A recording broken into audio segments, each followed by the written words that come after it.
प्रेरणास्पद कथाएं YouTube channel पर मैं धनंजय जैन आप सभी का हार्दिक अभिवादन करता हूं। छोटी सी कहानी डीजे की जुबानी।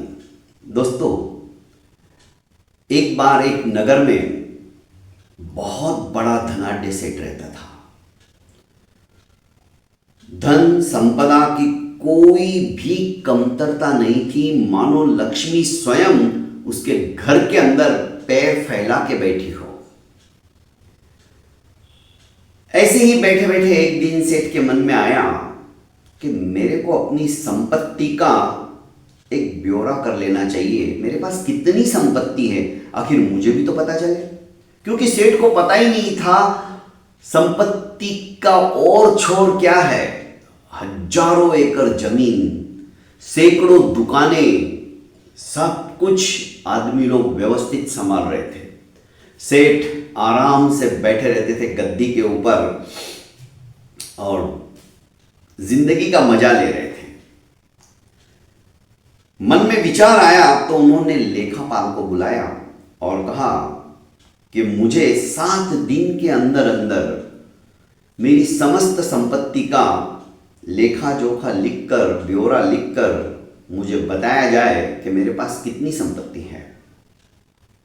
बराबर 7वें दिन लेखापाल आया और सेठ को कहने लगा कि सेठ जी, मोटे तौर पर यदि कहूं, क्योंकि इतना लंबा चौड़ा लेखा जोखा बताते बताते ही समय निकल जाएगा, पर सरासरी आपको समझाने के तौर पर कहूं कि आपकी 7 पीढ़ियां, आपका बेटा, बेटे का बेटा, उसका बेटा, वो 7 पीढ़ियां बिना कुछ काम किए बैठे बैठे भी खाएगी तो भी संपत्ति घुटने वाली नहीं है। इतनी संपत्ति आज की तारीख में आपके पास है। सेठ ने कहा ठीक है। जब लेखापाल चला गया तो सेठ को चिंता हो गई। मेरे पास सिर्फ 7 पीढ़ियों तक का ही बंदोबस्त है, मेरी 8वीं पीढ़ी का क्या होगा। बस ये चिंता चिता की तरह सेठ के दिल को जलाने लगी। सेठानी दिन पर दिन अपने पति की हालात खराब होते हुए देख के अत्यंत चिंतित हुई। उसने कई बार पूछा पर सेठ बताने के लिए तैयार नहीं। सेठानी ने सोचा कि जो भी है ठीक है। एक पहुंचे हुए महात्मा का चतुर्मास उनके नगरी में था। सेठानी ने जैसे तैसे सेठ को समझा बुझा कर यह बता दिया कि आपके मन में जो भी समस्या है वो सिद्ध पुरुष है, वो आपकी समस्या का निराकरण कर सकते हैं। आप एक बार तो उनके पास चलो। और सेठ एक दिन उन पहुंचे हुए महात्मा के पास पहुंच गए। प्रवचन समाप्त होने के बाद सेठ महात्मा के पास आया और कहने लगे कि महाराज, मेरे को एक चिंता खाए जा रही है।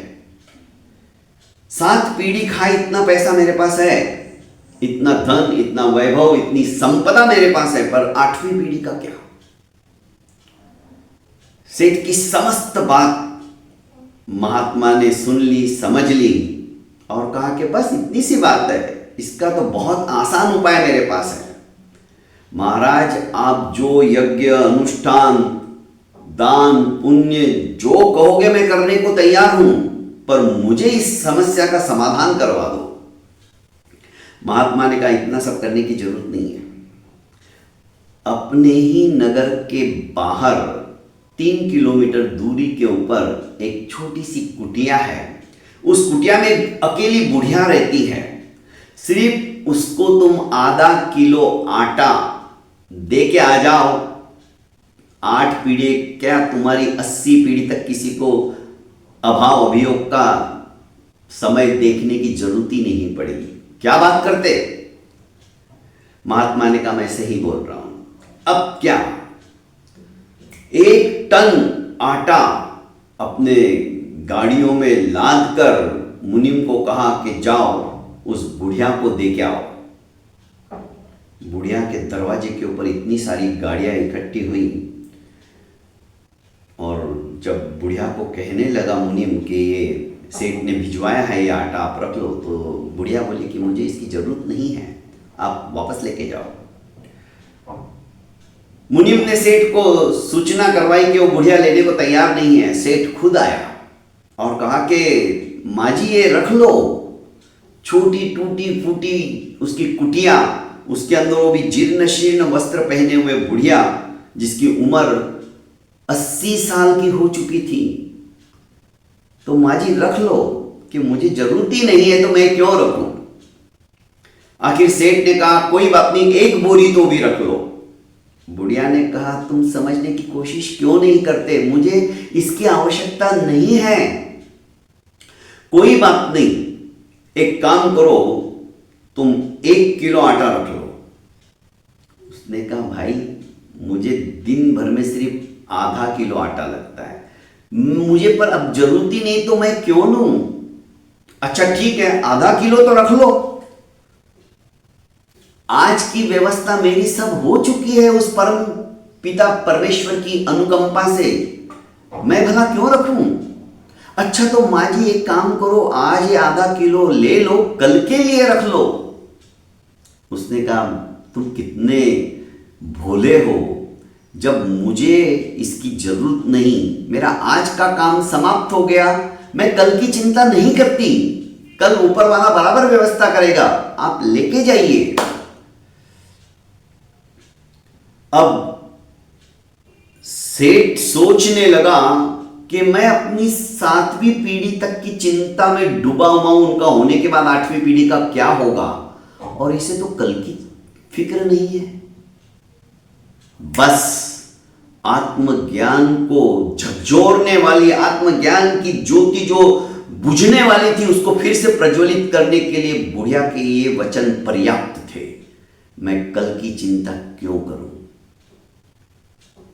दोस्तों सेठ की आंखें खुल गई और सेठ अब ज्यादा से ज्यादा समय धर्म आराधना के अंदर व्यतीत करने लगा, और उसने सोच लिया कि कल की क्या पल की भी मतलब भरोसा नहीं है, आगे क्या होगा उसका व्यवस्था नहीं है, और हम कल की चिंता पर पड़े हुए हैं।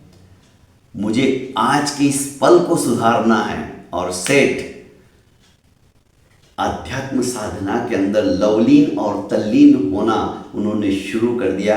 उनके जीवन के अंदर एक अचानक का मोड़ आ गया था उस बुढ़िया की छोटी सी बात सुनकर। बहुत बहुत धन्यवाद दोस्तों। प्रेरणास्पद कथा यूट्यूब चैनल को लाइक कीजिए, सब्सक्राइब कीजिए और ज़्यादा से ज़्यादा अपनों को शेयर कीजिए। प्रणाम।